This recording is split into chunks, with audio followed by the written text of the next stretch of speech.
I want to share this that, normally teaching global English is like a 3 day mega event. It's not something that happens over a few minutes, but I'm really trying to run a crash course for you. So I'm going to kind of skip a lot of things and stick to the most important. So when you study the language, there is a lot of structure, a little bit of math in it, and it'll be interesting for you if I took it that way. But I don't have a board right now to draw and show you the stuff that would have made it easier. But I'm going to do my best in trying to explain this. I want you to first understand that you've done with the consonant so far and where it's created and a few corrections on that. And I told you about the vowels. You have A, E, I, O, U. The inaccuracy of vowel usage is in the swapping of the vowels. And what does that mean? It means where a person did not understand the usage of the right vowel at the right word of placement, which is, like, I'll give you an example. I feel bed, but I was lying on the bed, is a swap. E and A. The inability to comprehend where do you use E and where do you use A completely changed the meaning. I was feeling bed, you can't turn into a furniture, right? At the same time, I was lying on the bed. You can't sleep on a feeling. But very seldom do people correct it, and even if they did, if you don't explain what went wrong with it, the person wouldn't understand. I'll give you another example of a swap of vowels. You hurt my feelings, and I was feeling the bucket. This is a classic example of I and E swap. The person obviously hasn't understood that E is a stretch and I is a short stop at it. The filling is like a filling in your tooth, or the filling in a cake or a scone or something like that, whereas feeling is about emotion, and therefore it's an E sound.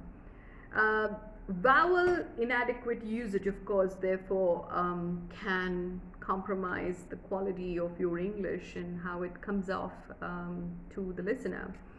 It may not necessarily be caught so quickly by people if they themselves carry these errors, but it'll be very, very quick to catch with someone who is fairly good with the language. So I want you to comprehend this.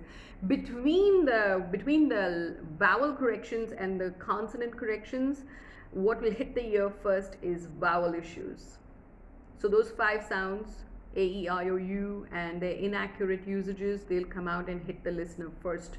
Anyone with average English ability will catch the flaw before they understand that you're somebody who says apples and not apples, before they comprehend that you're somebody who says paper instead of paper.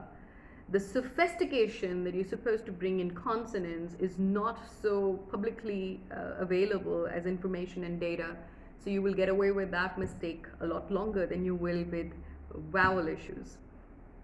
Now I'm going to come to a subject which is on accuracy and precision of pronunciation, but it's got a lot to do with the stress in a word.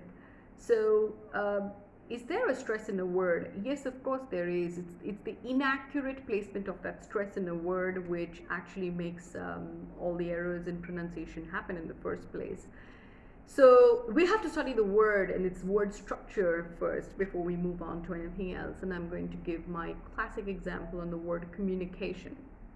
If I had to write this down, how many syllables is this? So what is a syllable? Syllable is the composition or the coming together of a few vowels and consonants to create one sound. Like my name is Seema. C and Ma came together to create the word Seema. The word communication, if I had to write it down, how many syllables is that? Ka, mu, ni, ke, shin. You would say it's 5. But do I speak like that? Do I tell somebody, you know what, your communication skills are great? No, I don't. I say, your communication skills are great. Now listen. Communication, it's just 3 syllables. I said communication, 3 syllables, and this is at the peak, which is K. Communication. This is my peak. So I want you to draw a little bit of a contour. it's a little bit of a mountain or a hill. And you put communi at the bottom, which is climbing, K at the top, and shin, which is a word ending at the bottom. Okay? There are two bottoms to the hill, but actually one is ascending, the other is descending. Communi, K, shin. That means words have a stress point. Now let's try to understand the math behind this. Is there a math? There is a math. Syllables are of different kinds. 1 syllable, 2 syllable, 3 syllable, 4 syllable, 5 syllable words. And you know, if there is 6, I don't know too many, so there are 6 and 7, but we limit ourselves to what's practical in this workshop, which is anyway crunched version. 1 syllable is like bus, bee, chair, tea, so on and so forth. Okay, these are not words that you can break into two. I can't say chair, I say chair. So even if there are a few alphabets there, the sound is just one thing, chair. The same way you would look at tea, T-E-A, I'm drinking tea. I don't say T-E, I don't say bus, I say bus, and I say tea. That's 1 syllable.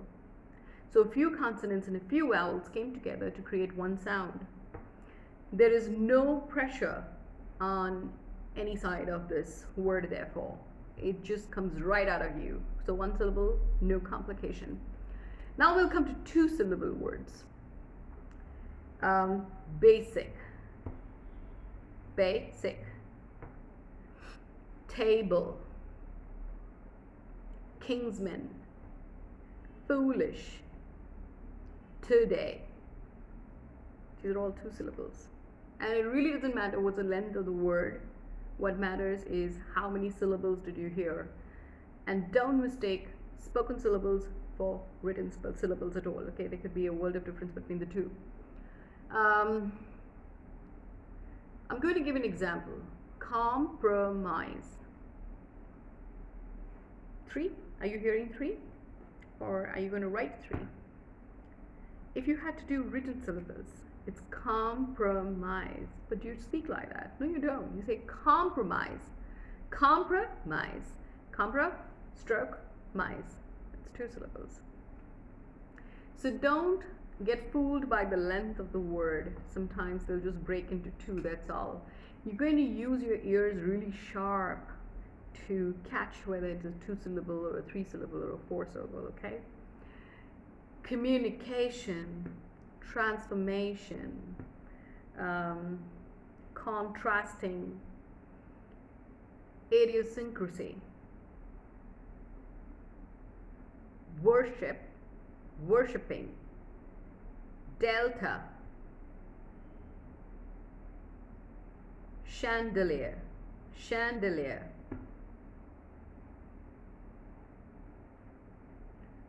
curtain, rocking, eggs, hands, nose, head, eyes. What are you seeing? There's a pattern. Most body parts, a lot of your body parts, spine, so on and so forth, most of them are single syllable. Liver, 2 syllables. Stomach, 2 syllables. Intestines, 3 syllables. Pancreas, 2 syllables. I'm now doing a demo. I'm running all of these together with you. 1 somewhere, 2 somewhere, 3 somewhere. And then you realize it's so easy, it's not so difficult. Hair, lips, cheeks, eyebrows, shoulder, finger, toes.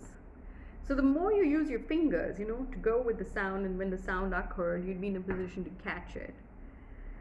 This catching, if you learn this portion of the use, you will master it really quickly, okay?